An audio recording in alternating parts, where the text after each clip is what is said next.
calculer une expression qui comporte des parenthèses, vous effectuez dans un premier temps les calculs qui se trouvent à l'intérieur de la parenthèse. Si en plus vous avez des crochets, vous effectuez les calculs à l'intérieur de la parenthèse, puis ensuite à l'intérieur du crochet. Maintenant les expressions avec parenthèses. Lorsque vous avez des parenthèses, vous devez d'abord effectuer les calculs à l'intérieur de la parenthèse. Regardons l'expression A, j'ai une multiplication et j'ai une addition qui est à l'intérieur de la parenthèse.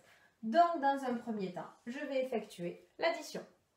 Ici, je dois d'abord effectuer le calcul entre parenthèses, mais attention, dans la parenthèse, j'ai une multiplication. Donc d'abord, j'effectue la multiplication qui est dans la parenthèse, puis l'addition et puis la division. Ici, vous avez deux parenthèses qui sont séparées. Vous pouvez les effectuer en même temps, sur la même ligne de calcul, puisqu'elles sont séparées par une autre opération. Dans l'expression D, vous avez maintenant des crochets. Lorsque vous avez des crochets, vous devez d'abord effectuer les calculs à l'intérieur des parenthèses, qui sont à l'intérieur des crochets. Donc là, je vais regarder le calcul entre parenthèses, et d'abord, je dois effectuer la multiplication, parce qu'elle est prioritaire, dans la parenthèse. Ici, nous avons aussi des crochets. Donc là, nous avons une parenthèse que nous pouvons effectuer en premier parce qu'elle est à l'extérieur des crochets. Et ici, dans les crochets, nous allons effectuer d'abord l'opération qui est dans la parenthèse, c'est-à-dire la division. Une fois que nous avons effectué la division, on s'occupe encore du calcul dans la parenthèse, c'est-à-dire de la soustraction. Puis lorsque nous avons effectué la soustraction, l'addition qui est entre crochets. Et on terminera par la multiplication. Nous allons maintenant compléter les trois exemples de la leçon. Expression D, nous avons une soustraction qui est à l'intérieur de la parenthèse, donc nous allons effectuer la soustraction. On recopie le 5 à la même position, 29 moins 7, ça fait 22, et là maintenant je peux effectuer la multiplication, 110. Expression E. Nous avons cette fois-ci des parenthèses et des crochets. Nous venons de voir que nous devons d'abord effectuer les calculs qui sont à l'intérieur des parenthèses, c'est-à-dire ce calcul-là.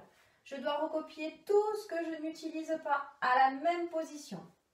Le crochet, je ne l'ai pas besoin, donc je le recopie. J'effectue d'abord ce calcul, 14 plus 2, ça fait 16, et je dois recopier tout ce que je n'ai pas utilisé. La multiplication, la soustraction, et je referme le crochet. À cette étape-là, je n'ai plus de parenthèse, je dois d'abord effectuer les opérations qui sont à l'intérieur du crochet. 51, je le recopie. À l'intérieur des crochets, je vois que j'ai une multiplication qui est prioritaire. Je recopie le crochet. 16 fois 3, ça fait 48. Et je recopie ma soustraction. 51, je n'en ai pas besoin encore, donc je le recopie. Cette fois-ci, je n'ai plus qu'une seule opération à l'intérieur du crochet, donc je l'effectue. 43. Et pour finir, je marque le résultat. 8. Expression F. Nous voyons que nous avons une fraction. Or, nous savons qu'une fraction, c'est une division. Vous avez deux méthodes. Soit vous remplacez la fraction par une division, soit vous laissez la fraction. Moi, je préfère laisser la fraction. Et dans ce cas-là, vous calculez d'abord tout ce qu'il y a au numérateur, puis tout ce qu'il y a au dénominateur. Nous voyons qu'au numérateur, nous avons une addition et une multiplication. La multiplication, elle est prioritaire. Ça nous donne 15 plus 10. Comme le numérateur et le dénominateur sont bien distincts, nous pouvons effectuer sur la même étape le calcul du dénominateur. 11 moins 6, 5. Je calcule le numérateur, 15 plus 10, 25, et je recopie le dénominateur. Je sais qu'une fraction, c'est une division, donc je dois effectuer en dernier la division, 25 par 5, et ça me donne 5.